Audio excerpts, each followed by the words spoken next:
There we go. All right. So we are live. Hello, everybody. You know, I'm Bernard. Eddie is usually here with me. I have to admit, I might be doing everything wrong technologically, if that's a word.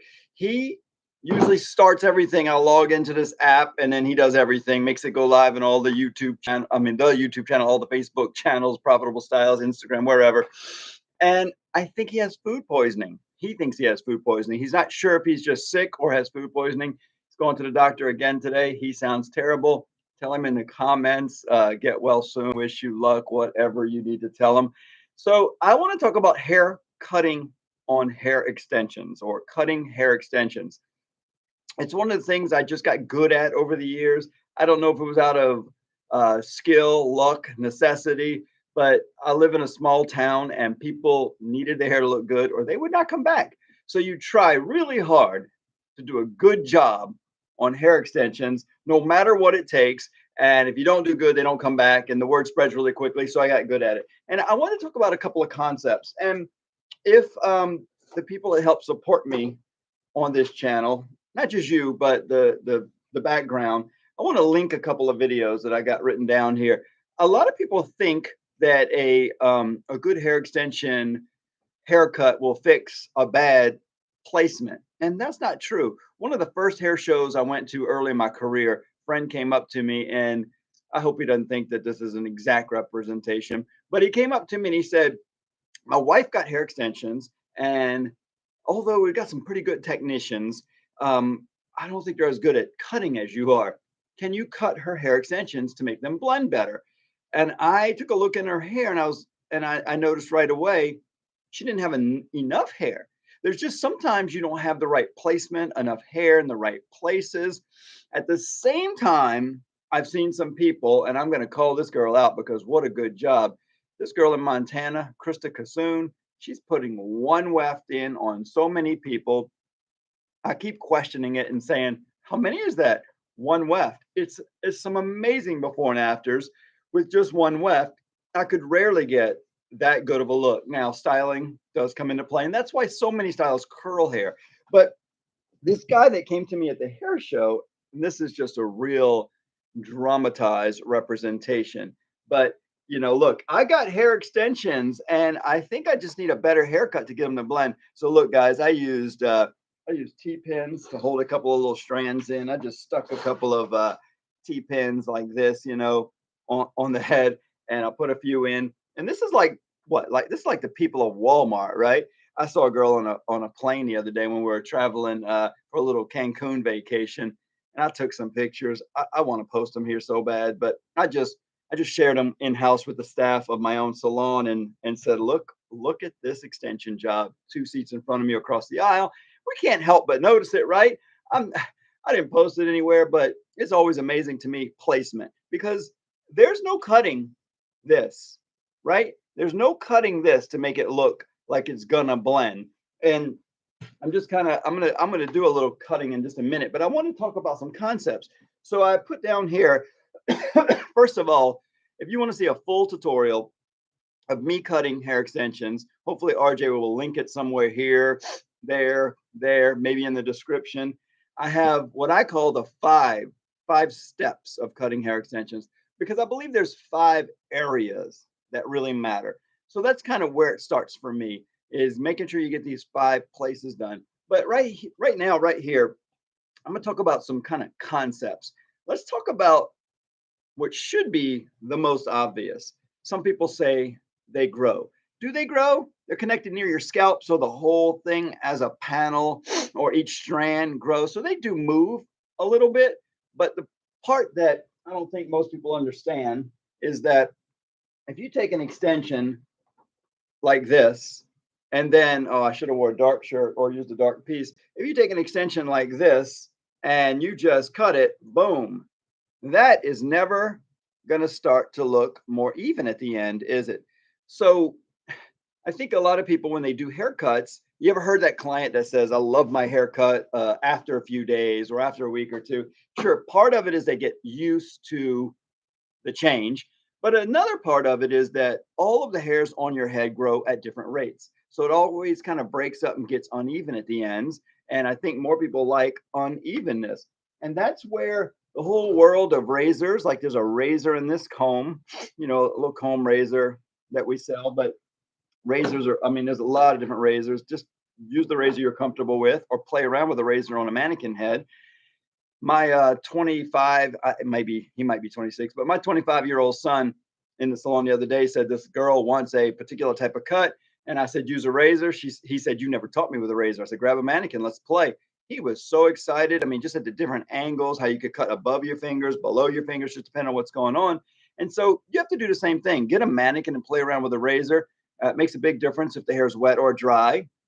I prefer wet hair with a razor, but then it also makes a difference if you go in at a 90-degree angle or if you just barely shave off the top, and a huge difference if your razor is brand new and sharp, which these days, with all the cleanliness issues, you should be using a brand new razor every time you cut someone's hair. But if you're not and you're sanitizing it and using a dull razor, which some people prefer, it's not going to cut the same. So just kind of keep that in mind.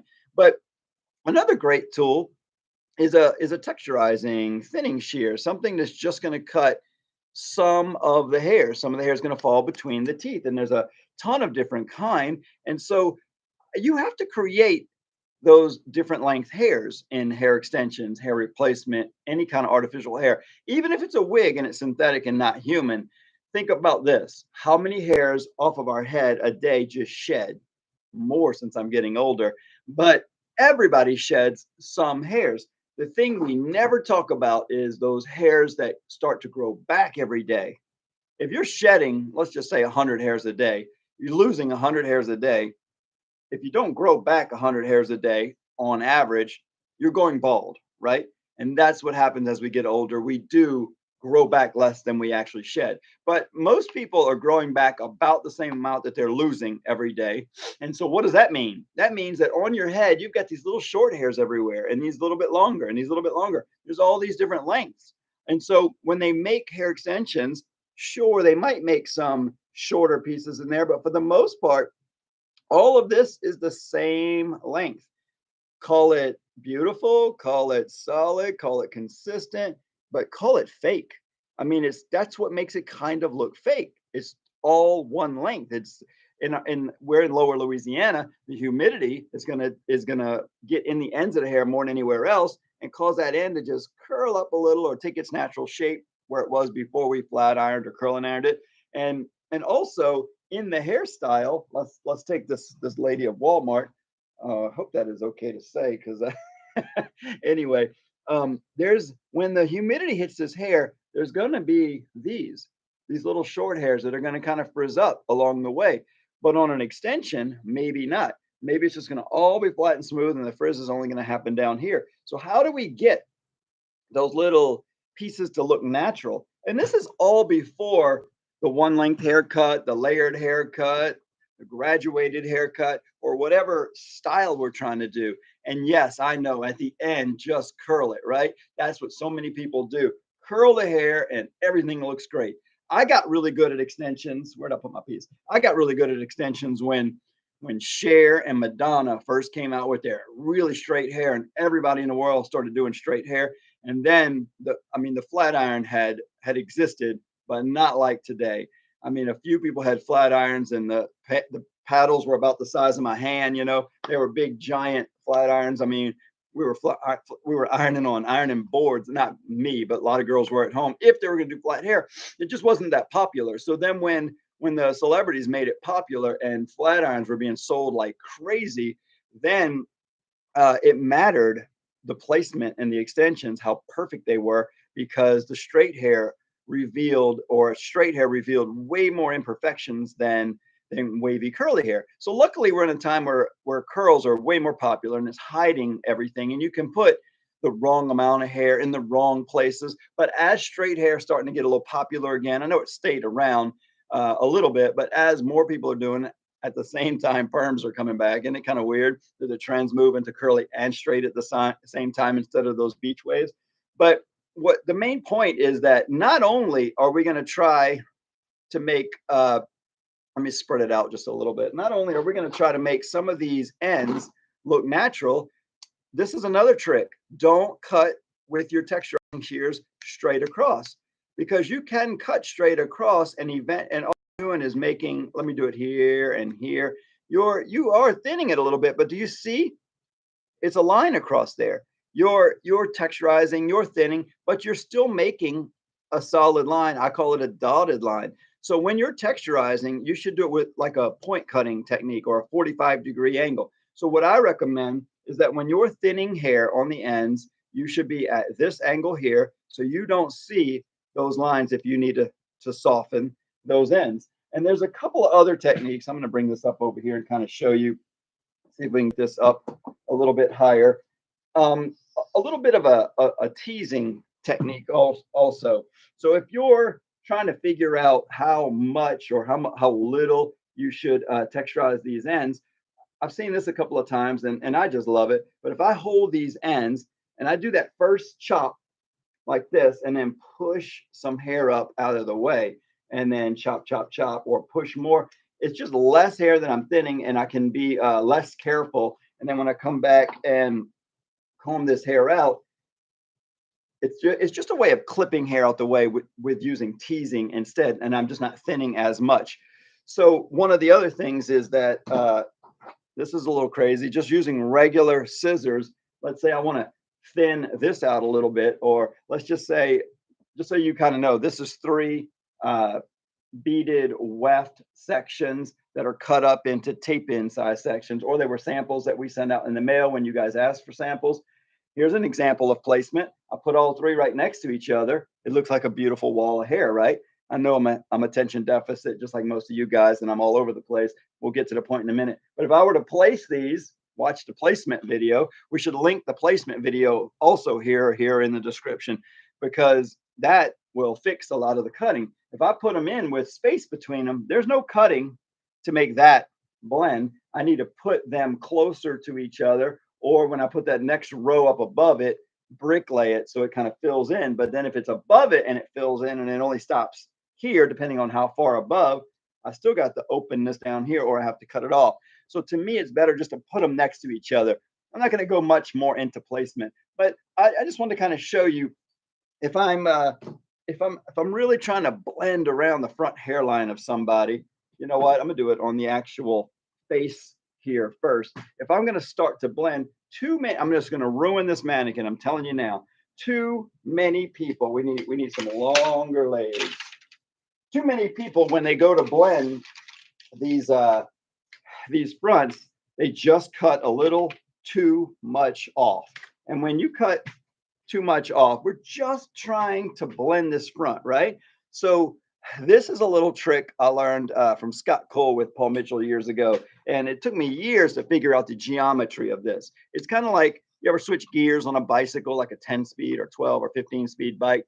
How does it work? The different size sprockets work the chain differently so that you can pedal easy or you can pedal hard and maybe get up a hill easier by changing the gears. You don't have to understand the details of it, but it's kind of what's going on here.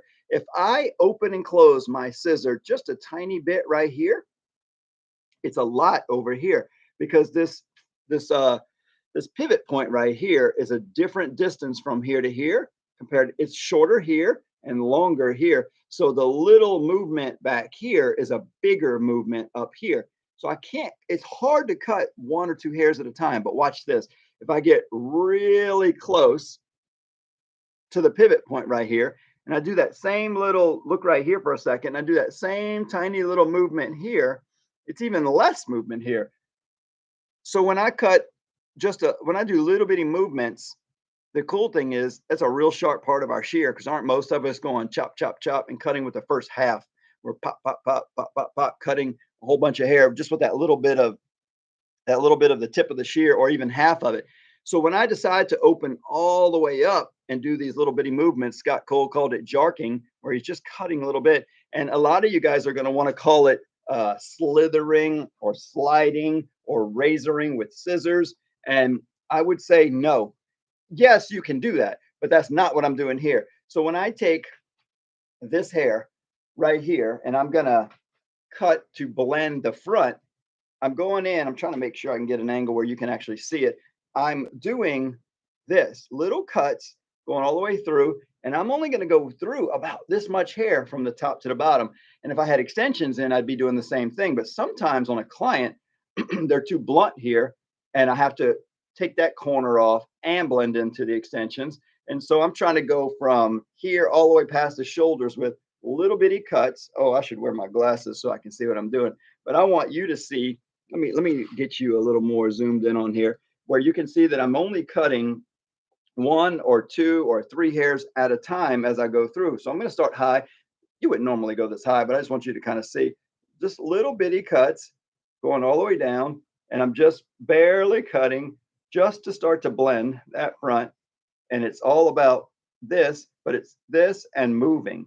Whereas with sliding or slithering, you would just be slowly closing as you push through. Instead, cut, cut, cut, cut, cut, cut, and very little hairs coming out. It barely is changing this front. It just start to blend it a little here, but I can always go through again, take out that little section and go through it again. And I'm just going to do little bitty cuts, start to blend it as I go down. And I am going at natural fall.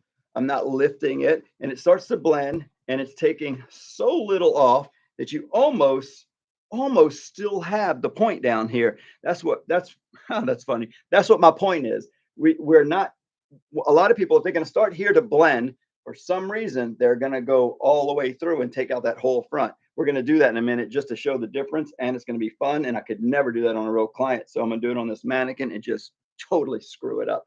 But I just wanted to show you that I want to try a different angle and just kind of see. If I go in again and I just start to cut little bitty pieces, and I'm opening and closing, and I'm just going down like this, cutting a little, cutting a little. I can do it over and over and start to blend it more and more. I can possibly even do it without even holding the hair. You see the little hairs falling? I'm just cutting a little bit at a time, a little bit at a time, pretty close to natural fall. Let's go a little higher and just barely cutting. And I'm creating some of those little short hairs that would naturally grow at different rates because I did it two or three different times. I can do that over the top for better blending with extensions where I'm just barely cutting over the top, and I would just take section out. Normally, I'm trying to make it where you can see I don't even use a comb. I would usually just set my comb down and just go in with my fingers, pick up like that, and I would stand on that side and just look, just right over the top. Just keep cutting little sections like this just to create those little flyaways. And it really sucks that I have to create the flyaways or the hairs that will potentially frizz in the humidity, but that's what makes it look natural. And too often, what a hairdresser does is they grab this hair like this and they start to blend it, and oh man, it's too late after it happens, right? They start to grab this and they go to start to blend. They think they saw what I do. These guys are looking at my armpits, and so they start to blend it and they are doing this, and they're just taking too much hair and can't figure out why their extensions just look worse. That customer did not come in to go all the way through like this. You might as well just cut all the way through. And you see, we're just totally messing it up. Whereas before it started to blend so well. I wonder if we can see it on this side. Again, if we were to just start doing those little bitty cuts, little teeny tiny, it's almost going straight down. It's so little being cut. I'm not even moving in that direction. I'm more moving this way with little cuts, start to blend the front.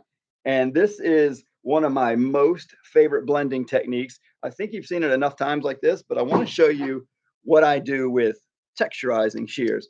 If you're just a little scared of the scissors, do it with a texturizing shear. Either just a few little teeth right at the point and just chop those little pieces at the front with two or three teeth as you go through it. It'll start to blend there. Or same thing, open them up and you got to watch it because way inside there are no teeth for a little while. Same thing on the scissors. You got to close it to right where it starts to cut and just use that little bit. So I can go in there and cut like this and just use. Can you see that? I think you get the point. But I'm only cutting I'm only using 2 or 3 teeth on the deepest part of the scissor as I go through there. And again, we're just going straight down because we're starting to blend. And then some of you guys are so good with a razor, and if it's got a comb on the same tool, you don't necessarily need to hold the comb also. Just don't accidentally comb with the razor side of it. You got to flip that thing around, or you're changing tools, and you hold the hair, and then you just blend across the front. Now, razoring on dry hair, it usually hurts a little bit more than on wet hair. But if you're just doing a little bit just to blend that front, it can be so much faster than any of the other tools. And then the same thing here. If you want to take this top section and create those just by just softly touching the top of the hair, you see there are some hairs coming out, not a lot. It's not changing the style much. It's not changing the layers or the thickness, but it's just, and you might not even need to put any tension on the hair. You might just, and this is left-handed right now, just so you can see better. So if I have that hair combed out, let's make sure you can see this. And then I just softly, slowly go over the top just to give those few little flyaways to make it look a little bit more real. That's that's one of the that's one of the secrets. Now look, I'm doing it on the client's hair. What I want you to realize is that most of the time they already have that going on, and it's the extensions where the client's hair meets the extensions is usually where this needs to be put in on the hair. We need to start adding, and see, as soon as that razor touches it, it stops because it cut a couple of hairs, and that's all I needed to do is just touch a few of them. Obviously, placement first would have made this look a whole lot better, and then blending it with a razor. So I just wanted to show you that blending, where did that comb go? Blending like this is not blending. Oh, it can be beautiful. It can be a style, but doesn't it just kill some of you guys to say, "Oh, we just put extensions in and now we just we just blended it in." Even if there were extensions there, that just does not help that front hairline. Also with the placement, we're going to talk about putting them too low is too far back, and the further up you go, the further forward you can go to blend into maybe this bad haircut in the future also. So that's just a couple of, let me see what else I wrote down here. Like, yeah, okay. So that's just a couple of things. She needed a cape. I got hair all over everybody here. So that's just a couple of things on blending around the front. But I'll touch on each of the topics. When I talk about the 5 techniques, one of the first things I like to do, and I don't have a mannequin that this is going to be demonstrated on as well, but one of the things I like to do is part the hair right down the center in the back and bring it around to the front. What does that do, guys? Some of you have the answers before me, right? And I pull it all in the front, and right on the client's chest, right here in the front, will, for one thing, they can see the length.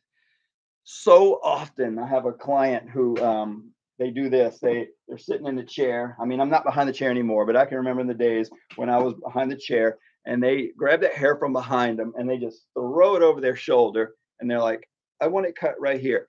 Rarely does a client, they try, don't they? Some of them go, "I want I want it like and they're trying to point back here somewhere, but they can't really see it. So what happens more often than not is they come up here and they show you somewhere on their body in the front. And so this is how I developed this technique accidentally. They're showing me in the front, and then they throw it, they whip it all up in the front, say, "I want it right here," and they flip it all in the back. And then I'm trying to remember, like, how or where is that spot in the back? So one time a girl had it in the front, and I said, "Wait, stay right there. Let me just take a chunk of hair, chop, and then throw it in the back and cut the rest like that." And it went okay.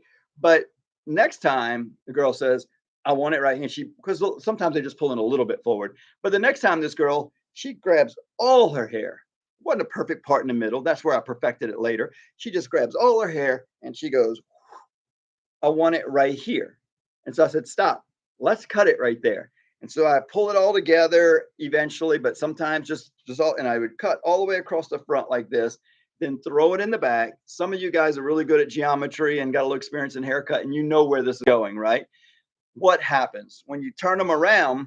The parts of the hair that traveled the furthest from way in the back coming around to the front are going to be the longest. And the ones that were just right here, traveling right here, are going to pretty much still be that same length, whether they're in front or the back of the shoulders. So in the back, and I show this in the cut video that you can watch after this, it's so perfectly rounded.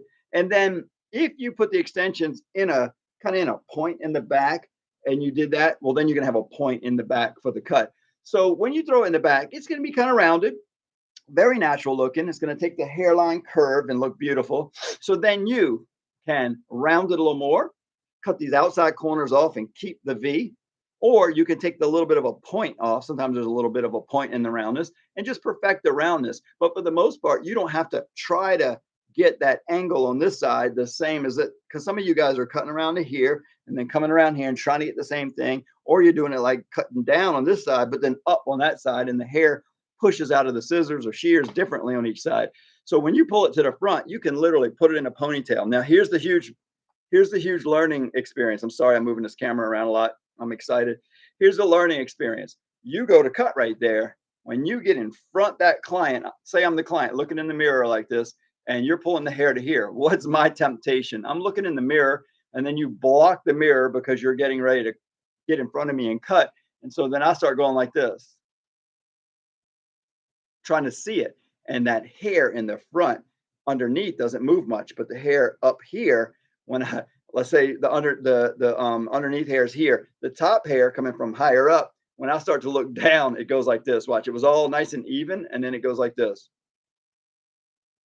And I don't notice it because I'm focusing like down here where the ends of the hair are. I'm getting ready to cut. I'm combing it, combing it, combing. As I'm combing it, they're looking slowly, and I'm wondering, why does it keep getting tangled? I don't notice the hair's changing. Only happened to me once ever. And I had to remove all the extensions, do a whole new set. It was a whole wasted day. My fault. I wasn't paying attention. Was it my fault? It was going to be my fault. The customer hated her extensions. She hated her length. I cut too much. She's blaming me. So it was either I fix it, keep the customer forever at my expense, which means totally wiped out all my profit, or I could be rude, and say, it's your fault. She'll maybe never come back. I'm gonna have to redo it one way or another. Maybe we could reach an agreement if she takes some blame. But the bottom line was, I get in front of him, and right when I'm about to cut, I look at their face and I'm like, I need you to stay, I need you to stay right here. I push on their chin. I'm like, okay, I need you to stay right here while I cut down here. Don't be tempted to look. Okay, then I comb it. And before I even shut those scissors, I'll look up at them, and they're usually, sometimes they're like way up here. And I'm like, okay, so right here is fine. And I'll do that cut. It's the most important head position. I don't even think it matters if their legs are crossed, they're sitting crooked, although I try to fix all of that also. It's this is the most important. So I get that head straight ahead, cut it off here. That's step one. So then when I throw that hair in the back, yeah, maybe I'll perfect that a little bit in the back. And then to me, the second most important thing now is blending the front. And I say blending the front, just kind of some of the techniques I just did. If you're just coming in late, I see some new people coming in on the video late. Go back to the beginning and I show some blending techniques around the face. Use that jarking technique and just blend that face. Do it a little, do it a lot. Use a razor, scissors, thinning shears, whatever texture, point cutting, whatever texturizing tool you're comfortable with, and blend those sides. I think that's most important. But then you've got, so that was two, right? So to me, 3, 4, and 5. 3 would be blending over the top of the hair. Now, at the same time, everybody's still looking at the end, saying it's still looking a little blunt, needs to be fixed. That's step 4 or 5. And some people are saying where the client's hair, like this one, not blending at all, where the client's hair, and I'm not saying this is a good extension job, but where the client's hair blends with the extensions is going to be one of the steps. So 1 is the length. 2 is going to be blending the sides around the face. 3 is going to be over the top, blending over the top. And it's going to be where this hair matches this hair, but give it a little texture. And so then 4 and 5 is going to be the exact line between these two. Do I need to texturize this any? And 5 is going to be the very ends. And I can't show you in this video, but you can see it in the other cut video. And those ends, how I handle that is going to be completely unique to any cutting technique you've ever learned before. Very worth watching it because it, again, was an accidental discovery on how I blended those ends. But too often when people are trying to blend this into this, they keep cutting on the extensions. They just keep thinning and texturizing and doing something here. And I have found that you can take all of the hair above the extensions when it's a good set of extensions, take it out, and imagine this reached up here, and then there's no line. So to me, what that proved was the disconnect or the thickness or the bulk is coming from the client's hair, not the extensions. So if I take all the hair above the extensions and pick it up, and you can see my little T-pins where I've T-pinned these little strands in, if this is what's creating the line, this is what needs to be fixed somehow. And so how do you fix that? And the safest thing to do is to pick up in little vertical sections above the extensions, get them away from the extension, and just look at it. And I'm going to turn it sideways so you can see a little better angle. You get it up here and you look at it, and it's like, oh man, it goes up to a point. This is where that weight line is. So if I took out all of this too solid, it's going to be a weight line. So here's the important thing: texture, texture, texture. This is when I go in and texturize this top section until it's almost just feather edge blending in. And again, see what I'm doing? Point cutting into this. So if I just soften this so much, and sure, you could use a razor if you want to. You can, oh, I didn't show you that TZ cut from earlier. But I'm going to show you here in a second. If I soften that so much, and I'm not saying it's going to blend with the extensions, but you can already start to see that there's not as much of a solid weight line like over here because I softened it. And if you're doing that over the top of extensions, which I wish I had a full head of extensions right now, and I know that'll be my criticisms, then it would start to blend. So then I do another vertical section to it usually is in the back of the head, behind the ears. It's the sides, because of ears don't have as much hair to create that thickness. It's usually better, and you're forced to put extensions higher on the sides because of ears. They usually blend better. Most people put extensions a little too low in the back. Again, that's in the placement video. But if you pull these vertical sections up above the extensions and look at how thick this is and start to soften that, that is where you're going to start to get this to just, even if the color's a little off, this is going to start to color melt, blend. I say color melt, it's going to color melt and cut melt. So it's sort of like the ombre of cuts. I've been saying that for years, that it's almost like you're creating some kind of color melt or ombre in a haircut instead of actual color, so that when you do take these super soft fringy edges and let it lay down, it could be a different color and it would blend right on into the extension. You can fix color with hair cutting. You see where we've got a chunk of blonde right in here? Watch this. If I take a section and now I've got regular cutoff shears, watch that. You won't even see the blunt line, which is crazy, but I want to try to soften this a little bit. So I take this little section of hair here and I tease it up like this. And then you're thinking like, okay, you tease that up. If I were to cut it off and it looked at, I have choices. I can cut it close to my fingers, in the middle, or way up there. Let's go in the kind of in the middle. I cut that like that. Isn't that bold, chunky line going to show?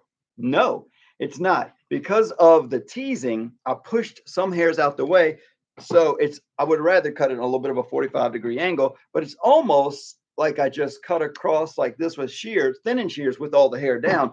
Because now let's turn it this way so you can see a little bit better.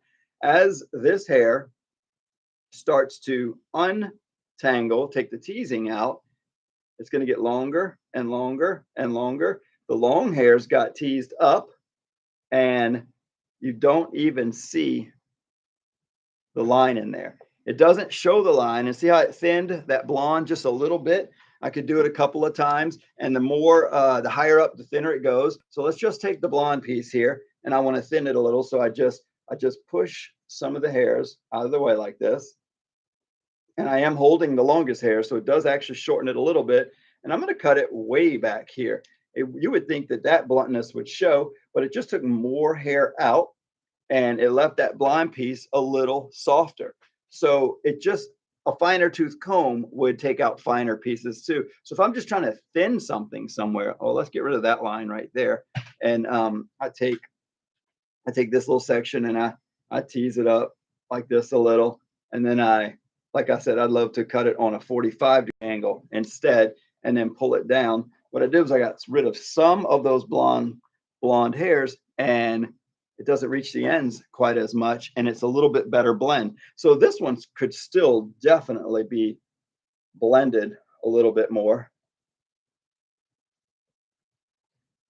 And that's with regular cutting scissors. That's not even thinning shears. Of course, I could pick up these ends and just texturize till they blend, or maybe even just razor it. Some people would razor on the ends like this, and I mean, you can kind of slap that razor on there and get some hair to fall out also, or really specifically go through and kind of point cut with a razor. A lot of techniques for cutting and blending, but the thing that I think I see done wrong the most, and I'm going to keep this head up here, is people expect to just layer it like regular hair. They put these extensions in, and I got them in there really bad on purpose because I think it makes more of a point. But the first thing they do is they want to pull this hair all straight up in the air and start to layer this hair here. And if you start to layer it here and cut it off, there's not extensions in all of these areas up here to get cut to blend those layers. So you end up getting, well, as you can see, as I pulled this up, if I cut all of this in the same place right here, boom, boom. Let's see, let's get it right there. And then I let this come down. Boom, that ended right there. And then this ends way down there. So even if it was a full head of extensions, you'd have a chop off mark and a chop off mark here. And the reason for that is no extension or long hair between up here and up here to blend the layers together. So you just can't cut extensions layered like you were taught in school, where you pull it up, or I even pull it out this way. You literally have to pull out your vertical. You can pull out vertical sections and cut over the top, jark over the top, razor over the top, thinning shears over the top. But just keep in mind, lots of texture, and then create those little flyaways, frizzies, short hairs. I don't think there's a proper term for these. It's just you just have to know how to create them. And then I think one of the last points I want to make is the difference in strands and wefts. I mean, we've got a couple of wefts here. It doesn't matter where I put this weft, it's going to be a solid wall of hair. And so why would you put strands spaced out? Oh goodness, too many racks. Why would you put strands spaced out like that on a head and then call it brick laid, or put tape ends or short wefts spaced out on the head like this? Why would you leave that space? Why leave the space between the tape ends or between the strands and say, but the next row I'm going to put in between them? A lot of you guys would say, well, if I put them right next to each other, they're going to tangle. Then why doesn't this tangle? It's not true. It doesn't tangle. It tangles if you put them in wrong, if you got crosshairs in there, if you do a bad angle, a painful angle, if you pulled it straight out towards you when you put it in and then let it fall, and it's got this buoyancy it shouldn't have. If you put it in at natural fall, the right amount of hair to anchor the section that you're putting in, and you put enough hair to support the weight, and it's in that natural fall, comfortable position, you can put them right next to each other. If you take too big of a section, sure, then you've got hair from here pulling all the way in here to support that. So then when you do the next one way over here, they are going to be apart from each other.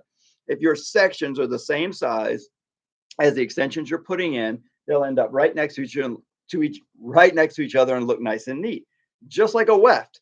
So that's part of what makes a weft look so good, is that you can't go wrong with putting the hair right next to each other. So although I love strands over weft personally, you can't beat the speed and the look and the price of a weft for you or the client. So when you're putting wefts in, you're just going to get a solid wall of hair, whether you're using a single plus density or a double density. When you're using strands or tape ends, you just need to know, if I put them closer together, it's going to be a better look no matter which way I put them, or no matter where I'm at on the head. It's just going to start to blend a lot better. And then the same thing with the strands. The strands are more expensive to make, more expensive to put in because it takes you more time. It takes a lot more talent, a little bit more skill to get them right next to each other, get the amount you need in, but people will pay for that specialty. There's a lot of advantages to strands we've talked about in other videos also. You can alternate your colors and highlights and lowlights a lot faster and easier. I can't change the colors here as quick. I might use a weft and then pop in a few strands over that weft for my highlight lowlight effect. Again, that's one of the fancier placement videos where we show all of that also. Woo! I miss Eddie. I miss getting a break and just being able to stop talking for a minute and hear the other side of things or his opinion. So hopefully he'll be all healed up and better. I think he's got food poisoning. He'll probably join us again next week. And I think that's a wrap. Please put some questions in the comments, subscribe, like this thing, help us spread it out so more people will watch.